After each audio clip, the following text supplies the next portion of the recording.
എല്ലാ പ്രിയപ്പെട്ടവർക്കും ക്രിസ്തു യേശുവിൻ്റെ നിശ്ചല നാമത്തിൽ സ്നേഹവന്ദനം.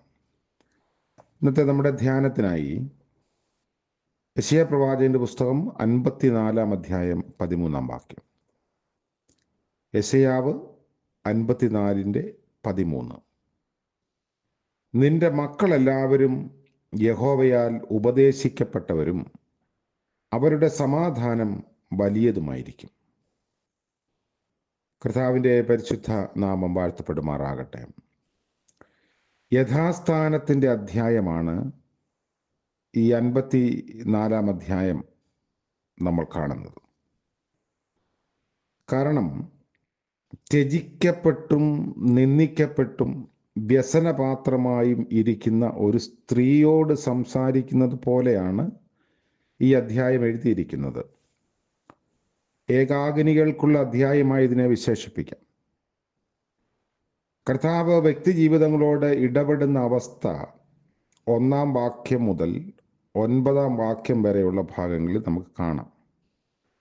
ഇവിടെ നമ്മൾ ശ്രദ്ധിക്കുമ്പോൾ ദൈവം ഇടപെടുന്നതിന് മുൻപുള്ള അവസ്ഥയും അതിന് ശേഷമുള്ള അവസ്ഥയും വേർതിരിക്കുന്നുണ്ട്. ഏറെക്കുറെ 1 വാക്യം മുതൽ 6 വാക്യം വരെ നോക്കുമ്പോൾ ദൈവം ഇടപെടുന്നതിന് മുൻപുള്ള ഒരു അനുഭവമാണ്. അതിങ്ങനെയൊക്കെയാണ്. 1, മച്ചി, ഒരു ഫലശൂന്യതയുടെ അനുഭവമാണ്. മറ്റൊന്ന് ഏകാകിനി എന്ന് കാണുന്നു 2 വാക്യത്തിൽ. 3, ലജ്ജിച്ച് ഭയപ്പെട്ടിരിക്കുന്ന അവസ്ഥ, ഭ്രമിച്ച് നാണിച്ചിരിക്കുന്ന അവസ്ഥ, നിന്ദിക്കപ്പെട്ട അവസ്ഥ, ഉപേക്ഷിക്കപ്പെട്ട അവസ്ഥ, മനോവ്യസനത്തിലിരിക്കുന്ന അവസ്ഥ. ആകപ്പാടെ ഒരു ജീവിതം തകർന്ന അവസ്ഥയിലാകാൻ ഇതിനേക്കാൾ കൂടുതലൊന്നും വേണ്ട. ഈ അവസ്ഥയിൽ ദൈവം ഇടപെടുമ്പോൾ തരാൻ പോകുന്ന അനുഗ്രഹങ്ങളാണ് പിന്നീട് കാണുന്നത്. 4 വാക്യത്തിൽ നിന്ന മറക്കും. 7 വാക്യത്തിൽ മഹാകരുണയോടെ ചേർത്തുകൊള്ളും. 8 വാക്യത്തിൽ നിത്യദയയോടെ ചേർത്തുകൊള്ളും. 10 വാക്യത്തിൽ പർവ്വതങ്ങൾ മാറിപ്പോകും, കുന്നുകൾ നീങ്ങിപ്പോകും, എങ്കിലും തൻ്റെ ദയ നമ്മെ വിട്ട് മാറിപ്പോകയില്ല എന്ന് കാണുന്നു. 11, 12 വാക്യം വായിക്കുമ്പോൾ അലങ്കരിക്കുന്ന ദൈവം, പിന്നീട് ഉറപ്പിക്കുന്ന ദൈവം, പിന്നീട് അനുഗ്രഹിക്കുന്ന ഒരു അവസ്ഥ, മക്കൾക്ക് വലിയ വാഗ്ദത്തം. അതാണ് നമ്മൾ വായിച്ചത് 13 വാക്യം. നിനക്ക് വിരോധമായി ഉളവാകുന്ന ആയുധം ഒന്നും ഫലിക്കുകയില്ല എന്ന് 17 വാക്യത്തിൽ കാണാം. അപ്പോൾ ഇങ്ങനെ ഈ കൂട്ടത്തിൽ വളരെ പ്രാധാന്യം അർഹിക്കുന്ന വാഗ്ദത്തമായിട്ട് മക്കൾക്കുള്ള വാഗ്ദത്തം നമുക്ക് തിരഞ്ഞെടുക്കാൻ കഴിയും. ഈ അധ്യായം പ്രഥമമായും തിരസ്കരിക്കപ്പെട്ട ഇസ്രായേൽ ജനതയെ യഥാസ്ഥാനപ്പെടുത്തുന്നതിനുള്ള വാഗ്ദത്തമാണെങ്കിലും നമ്മുടെ എല്ലാവരുടെയും വ്യക്തി ജീവിതത്തിൽ ഏറ്റവും പ്രാവർത്തികമാക്കാവുന്ന ഒരു വാഗ്ദത്തമാണിത്. നമ്മുടെ സംസ്കാരത്തിൽ നമ്മൾ ഏറ്റവും കൂടുതൽ അധ്വാനിക്കുന്നതും പ്ലാൻ ചെയ്യുന്നതും ഒക്കെ മക്കൾക്ക് വേണ്ടിയാണ്.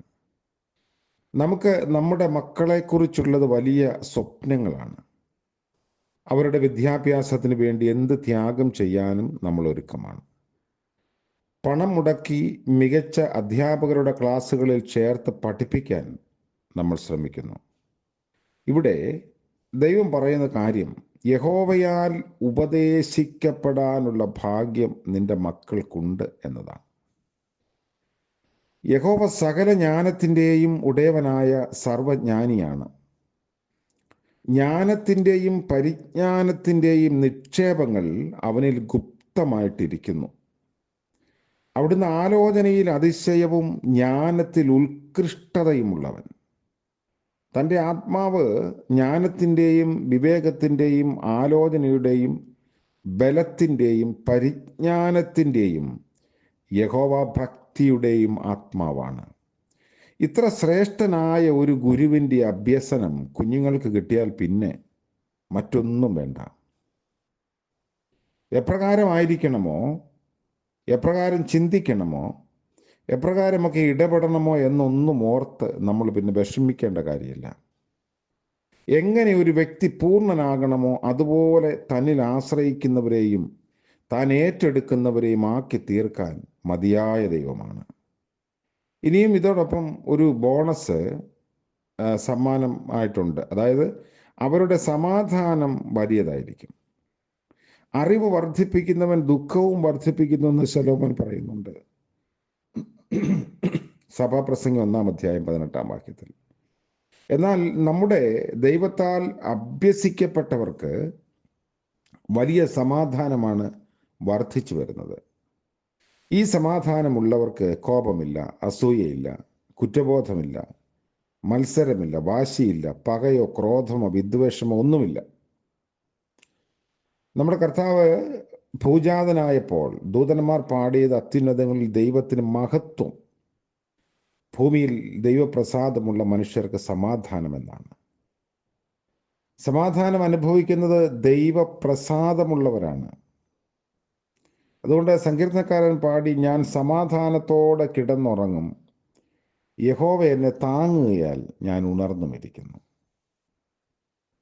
നിന്റെ മക്കളെ ഉറക്കത്തിൽ താങ്ങുന്ന ഒരു ദൈവമുണ്ടെങ്കിൽ പിന്നെ മറ്റൊന്നും വേണ്ട. അവർ എപ്പോഴും സുരക്ഷിതരായിരിക്കും. ദൈവരാജ്യം ഭക്ഷണവും പാനീയവുമല്ല, നീതിയും സമാധാനവും പരിശുദ്ധാത്മാവിൽ സന്തോഷവും അത്രയെന്ന് റോമാലേഖനം 14-ാം അധ്യായത്തിൻ്റെ 17-ാം വാക്യത്തിൽ നമ്മൾ വായിക്കുന്നു.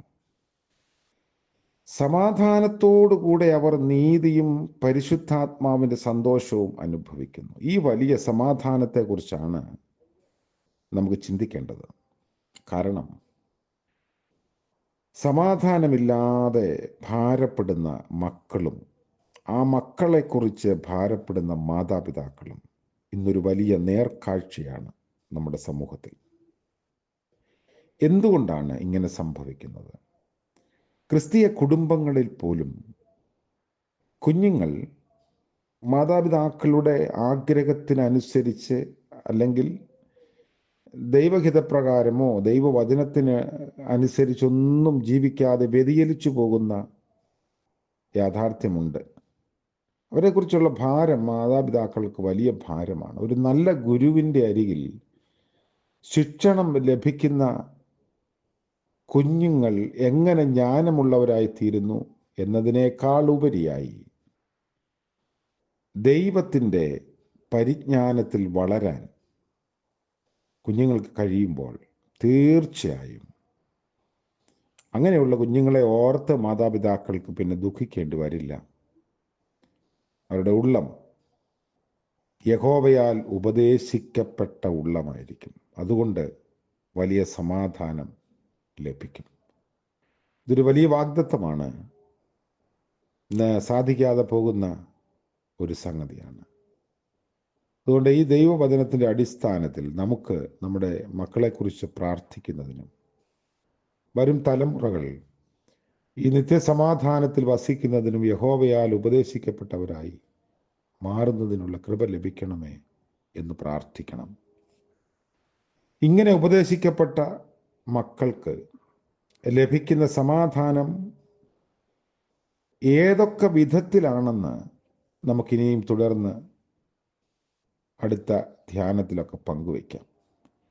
കർത്താവ് നമ്മളെ അനുഗ്രഹിക്കട്ടെ. സമാധാനത്തോടെ ജീവിക്കാൻ, ദൈവിക പരിജ്ഞാനത്തിൽ നിറയപ്പെടുവാൻ നമുക്കും നമ്മുടെ തലമുറകൾക്കും ഇടയാകട്ടെ. അതിന് ദൈവം നമ്മളെ അനുഗ്രഹിക്കട്ടെ. പ്രാർത്ഥിക്കാം. കാരുണ്യവാനായ വാഴ്ത്തപ്പെട്ട കർത്താവേ, സ്വർഗീയ പിതാവേ, മനോഹരമായ പുതിയ പ്രഭാതത്തിനായി സ്തോത്രം ചെയ്യുന്നു. അനുഗ്രഹീതമായ ഈ പകലിലേക്ക് പ്രവേശിപ്പാൻ ഞങ്ങളെല്ലാവരെയും ഇടയാക്കുന്നുവല്ലോ. കഴിഞ്ഞ രാത്രിയിൽ ലഭിച്ച നിദ്രയ്ക്കായും വിശ്രമത്തിനായും സ്തോത്രം. കൺമണി പോലെ ഞങ്ങളെ കാത്തു സൂക്ഷിച്ചല്ലോ. ഇപ്പോഴത്തെ പകൽക്കാല ജീവിതത്തിൽ മാറാത്ത അവിടുത്തെ കൃപയും സാന്നിധ്യവും പകരണമേ. കർത്താവെ, ഞങ്ങൾ പൂർണ്ണമായും അങ്ങയിൽ ആശ്രയിക്കുന്നു. ലജ്ജിച്ചു പോകുവാൻ ഇടയാക്കരുത്. ഇന്ന് ജന്മദിനം ആഘോഷിക്കുന്ന പ്രിയപ്പെട്ടവർക്ക് വേണ്ടിയും വിവാഹ വാർഷികം ആഘോഷിക്കുന്നവർക്ക് വേണ്ടിയും വിശേഷമായി പ്രാർത്ഥിക്കുന്നു. അനുഗ്രഹത്തിൻ്റെയും നന്മയുടെയും സന്തോഷത്തിൻ്റെയും ഒരു പകൽക്കാലം അവിടുന്ന് പ്രദാനം ചെയ്യണമേ. കർത്താവെ, തുടർന്നുള്ള വർഷം ദൈവത്തിൻ്റെ കൃപ കൂടെ ഇരിക്കണമേ. യേശു മശീഹ മൂലം പ്രാർത്ഥന കൃപയോടെ കേൾക്കുമാറാകണമേ. ആമേൻ. ത്രിയേക ദൈവത്തിൻ്റെ അനുഗ്രഹവും കൃപയും സമാധാനവും നാം എല്ലാവരോടും കൂടെ ഇന്നും എന്നേക്കും ഉണ്ടായിരിക്കുമാറാകട്ടെ. ആമേൻ.